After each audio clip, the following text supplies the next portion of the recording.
Монгол, Бурят, Ород, ду ардын урлалын ду хөөми гэх мэтийн одоо номеруудтай манай тоглолт болох юм аа.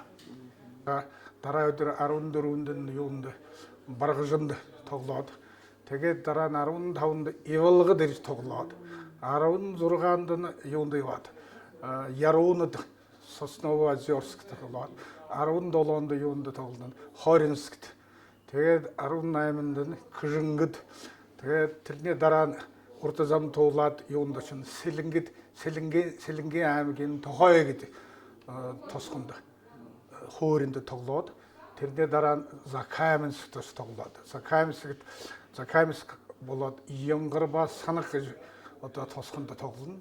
Дараа нь бусах замда одоо юунд Зэдэм Петропавл гэдэг.